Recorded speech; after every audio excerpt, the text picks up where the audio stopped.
Hi, I'm Helen from Amazing If, and in this week's bonus episode, I'm going to be focusing on the 3 things that can undermine your confidence and the things that you can do to stop that happening. So number 1 is about being defeatist. Sometimes your attitude can really undermine your confidence, and you might be in a situation where you've got a confidence gremlin like, I don't know enough, or I'm not good at presenting, or I'm too young. And what you might think is that you can do nothing about that, and you're kind of stuck with this confidence gremlin for life. That is rarely ever the case. And while sometimes we might not be in control of the situation that we're in, we're always in control of our response to that situation. So the best thing to do if you feel yourself slipping into kind of a defeatist mode is to start to think about the positive action that you can take. So if you do feel maybe you're too young, start thinking about how you can focus on the experience that you have got and the value you can add. If you're starting to think, I don't know enough, start to think about, well, what do I actually need to know for this? How can I summarise and add value at a higher level? There is often always a positive action that we can take that can get us out of this trap of being defeatist. Number 2 is about thinking about the people that can undermine your confidence.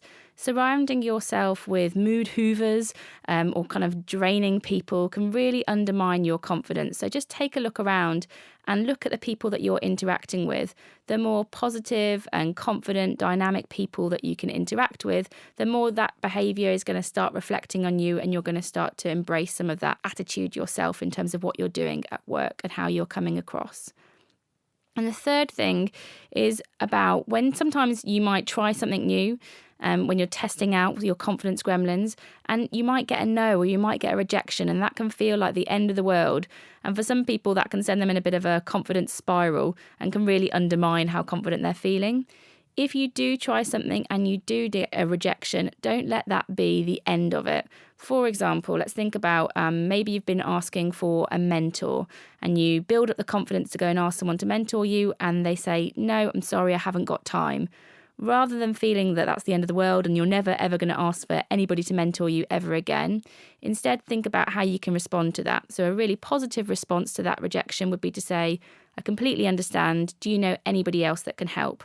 So just think about if you're in a situation, you're testing a confidence gremlin, you do get that rejection, so you get that proof that maybe you didn't really want to get. Instead of keeping it at the end of the line, just think about a different question you can ask and how you can go forward with it. And that's it for the tips this week. Join us next Monday for our next full episode in our series on confidence gremlins.